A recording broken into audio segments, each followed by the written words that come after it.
5 sources of human capital होते हैं: investment in education, expenditure on health, expenditure regarding on the job training, expenditure on migration और expenditure on acquiring information.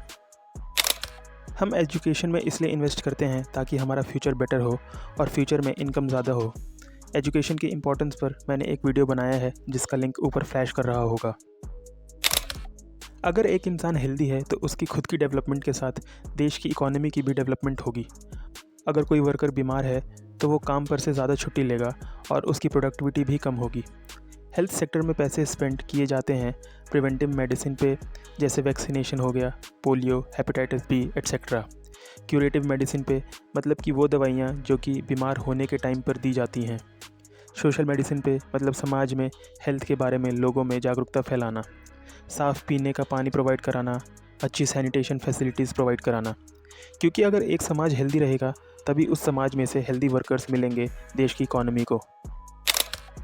एक company जब किसी इंसान को जॉब देती है तो वो कंपनी ट्रेनिंग पर भी पैसे खर्च करती है ताकि वो इंसान ट्रेनिंग लेकर काम सीखे। कंपनी एक्सपेक्ट करती है कि ट्रेनिंग लेने के बाद वो इंसान कुछ टाइम के लिए उस कंपनी में काम करे ताकि उस कंपनी ने जो पैसे खर्च किए हैं ट्रेनिंग देने में वो रिकवर कर पाए। एक कंपनी ट्रेनिंग पर पैसे इसलिए खर्च करती है क्योंकि ट्रेनिंग के बाद एक वर्कर ज़्यादा प्रोडक्टिव होता है और कंपनी को फ़ायदा होता है। कंपनी ट्रेनिंग कॉस्ट से ज़्यादा अर्न करती है एक वर्कर के ज़रिए। एक कंपनी दो तरह से ऑन द जॉब ट्रेनिंग देती है। पहला, एक वर्कर कंपनी में रहकर किसी सुपरवाइज़र के अंडर ट्रेनिंग ले सकता है। दूसरा, कंपनी वर्कर को किसी ऑफ कैंपस ट्रेनिंग सेंटर में भेज सकती है ट्रेनिंग के लिए। अगर इंडिया में माइग्रेशन की बात करें तो माइग्रेशन दो तरह के होते हैं।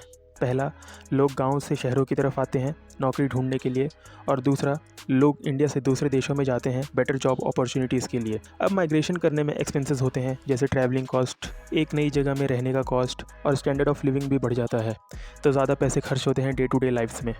बट लोग माइग्रेट करते हैं अच्छी नौकरी के लिए ताकि उन्हें ज़्यादा सैलरी मिले।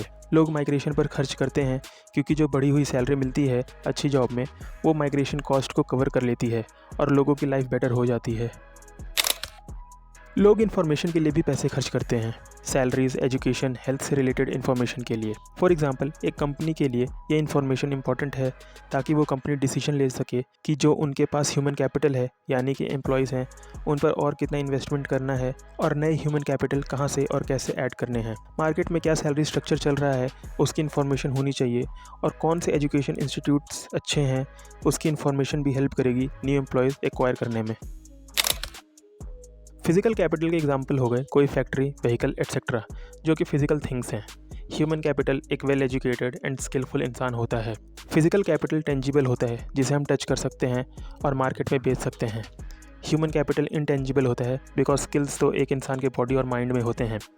ह्यूमन कैपिटल को हम मार्केट में नहीं बेच सकते, वो इंसान जो सर्विस प्रोवाइड करता है उस सर्विस को हम खरीद और बेच सकते हैं। फिजिकल कैपिटल को उसके ओनर से अलग किया जा सकता है, बट ह्यूमन कैपिटल को उसके ओनर से अलग किया नहीं जा सकता। फिजिकल कैपिटल को एक देश से दूसरे देश में ट्रांसफ़र किया जा सकता है, बट ह्यूमन कैपिटल को एक देश से दूसरे देश में ट्रांसफ़र करने में कल्चर और नेशनैलिटी रिस्ट्रिक्शंस होते हैं। फिजिकल कैपिटल का डेप्रिसिएशन होता है टाइम के साथ, और जब न्यू टेक्नोलॉजी मार्केट में आती है तो पुरानी मशीनें ऑब्सोलीट हो जाती हैं, मतलब उसे यूज़ नहीं कर सकते।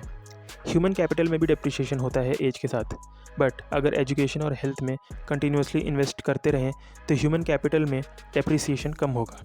एंड ह्यूमन कैपिटल एडजस्ट कर सकता है न्यू टेक्नोलॉजी के साथ, ह्यूमन कैपिटल ऑब्सोलीट नहीं होगा। फिजिकल कैपिटल से बस उसके ओनर को फ़ायदा होता है। फॉर एग्जांपल, अगर एक इंसान के पास एक कार है तो वो कार का फ़ायदा उसका ओनर ही उठा सकता है, बट ह्यूमन कैपिटल से फ़ायदा सबको होता है, उसके ओनर को और समाज को भी। एक एजुकेटेड पर्सन अपनी इनकम इम्प्रूव करने के साथ साथ देश की इकोनॉमी को भी इम्प्रूव करता है, समाज में साफ़ सफाई मेंटेन करने में हेल्प करता है और अपनी नॉलेज और स्किल दूसरों को सिखा भी सकता है। हमें पता है कि अगर हम एजुकेशन, हेल्थ, ट्रेनिंग, माइग्रेशन और इन्फॉर्मेशन पर इन्वेस्टमेंट करें तो ह्यूमन कैपिटल की क्वालिटी इंप्रूव होगी और इकोनॉमी में ज़्यादा इनकम जनरेट होगी, प्रोडक्टिविटी भी इंक्रीज़ होगी, सोसाइटी में चेंज आएगा, इनोवेशंस होंगे और न्यू टेक्नोलॉजी भी आएगी। लेकिन ह्यूमन कैपिटल इंप्रूव होने से इकोनॉमिक ग्रोथ होती है क्या, इसको प्रूफ किया जा सकता है? फॉर एग्ज़ाम्पल, अगर हम देखें कि एक देश में कितने साल कोई बच्चा स्कूल गया है, एक टीचर कितने स्टूडेंट्स को पढ़ा रहा है स्कूल में, कितने बच्चे स्कूल जाते हैं, तो फिर भी हम सही एजुकेशन की क्वालिटी मेजर नहीं कर सकते। सिमिलरली एक देश में जो लाइफ एक्सपेक्टेंसी रेट है और मोर्टेलिटी रेट है, उससे भी हम एक देश के लोगों का हेल्थ स्टेटस नहीं मेजर कर सकते हैं। अगर हम एजुकेशन और हेल्थ के ये इंडिकेटर से क्वालिटी ऑफ एजुकेशन और क्वालिटी ऑफ हेल्थ कंपेयर करते हैं एक डेवलपिंग देश की और एक डेवलप्ड देश की, तो ह्यूमन कैपिटल तो सिमिलर है दोनों देशों में, but per capita real income में डिफरेंस है।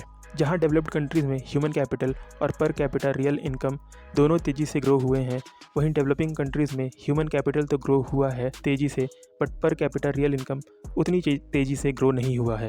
अब अगर एक देश में हाई इनकम होगी तो वहाँ ह्यूमन कैपिटल का लेवल भी हाई होगा, और अगर ह्यूमन कैपिटल का लेवल हाई होगा तो इनकम हाई होगी। इंडियन गवर्नमेंट को ह्यूमन कैपिटल की इंपॉर्टेंस बहुत पहले पता चल गई थी। 1985 में 7th 5-year प्लान में ये बोला गया था कि इंडिया जैसे देश में जहाँ पॉपुलेशन ज़्यादा है, वहाँ ह्यूमन कैपिटल की डेवलपमेंट को इम्पोर्टेंस देना ही होगा, क्योंकि ह्यूमन कैपिटल एक एसेट है इकोनॉमिक ग्रोथ और सोशल चेंज के लिए। वैसे तो डिफ़िकल्ट है रिलेशन इस्टेब्लिश करना कि ह्यूमन कैपिटल ग्रो होता है तो इकोनॉमिक ग्रोथ भी होती है, बट हम इस टेबल में देख सकते हैं कि अगर एजुकेशन में इम्प्रूवमेंट हुआ है तो रियल पर कैपिटा इनकम भी इम्प्रूव हुआ है। सिमिलरली हेल्थ इंडिकेटर्स इम्प्रूव हुए हैं तो रियल पर कैपिटा इनकम भी इम्प्रूव हुआ है। इंडिया की नेशनल एजुकेशन पॉलिसी 2020 के अकॉर्डिंग दुनिया में बहुत तेज़ी से चेंजेस हो रहे हैं। अगर नॉलेज और एजुकेशन की बात करें तो बिग डेटा, मशीन लर्निंग और आर्टिफिशियल इंटेलिजेंस दुनिया में बहुत से लो स्किल वाले जॉब्स को टेक ओवर कर लेंगे फ्यूचर में। इसलिए हमें अपने स्किल्स को इम्प्रूव करने की ज़रूरत है। हमें ऐसे स्किल्ड लोग चाहिए जो कि मैथमेटिक्स, कंप्यूटर साइंस और डेटा साइंस में एक्सपर्ट हों, और साथ ही ह्यूमैनिटीज़ और सोशल साइंस से भी फेमिलियर हों। वर्ल्ड चेंज हो रहा है, चाहे वो क्लाइमेट चेंज हो, नेचुरल रिसोर्सेज का कम होना हो या पॉल्यूशन का बढ़ना हो। इन चेंजेस के सोल्यूशन के लिए हमें वो लोग चाहिए जिनमें नए स्किल्स हों, जो कि न्यू सोर्सेज ऑफ एनर्जी ढूंढ सकें, बढ़ती हुई पॉपुलेशन को खाने और पानी की कमी ना हो उसके लिए नए तरीके ढूंढ सकें। इसके लिए भी biology, chemistry, physics, agriculture, climate science और सोशल साइंस में स्किलफुल होना ज़रूरी है। रिसेंटली हमने कोरोना को एक्सपीरियंस किया था, और ऐसे ही दुनिया में बहुत से डिसीज़ हैं जिनको हैंडल करने के लिए डिसीज़ मैनेजमेंट और वैक्सीन डेवलपमेंट में इन्वेस्टमेंट करने की ज़रूरत है। इंडिया अभी एक डेवलपिंग कंट्री है और एक डेवलप्ड कंट्री बनने की तरफ बढ़ रहा है। साथ ही इंडिया दुनिया की 3 सबसे बड़ी इकोनॉमीज़ में से एक होगा कुछ सालों में। तो इंडिया में ह्यूमैनिटीज़ और आर्ट्स की भी डिमांड होगी इकोनॉमी को ग्रो करने में हेल्प करने के लिए। इंडिया में नॉलेजेबल लोग हैं जो कि इंडिया की इकोनॉमी को ग्रो करने में हेल्प करेंगे। फॉर एग्जाम्पल, इंडिया की सॉफ्टवेयर इंडस्ट्री लास्ट 2 डिकेड से अच्छे रिजल्ट शो कर रही है। बहुत से लोग मानते हैं कि इंडिया इंफॉर्मेशन टेक्नोलॉजी की हेल्प से अपने आप को नॉलेज बेस्ड इकॉनमी बना सकती है। इंडिया में गवर्नमेंट भी डिजिटल इकॉनमी पर फोकस कर रही है। बहुत से विलेजर्स अब ईमेल यूज़ करते हैं, तो इंडिया आईटी में तो ग्रो कर रहा है।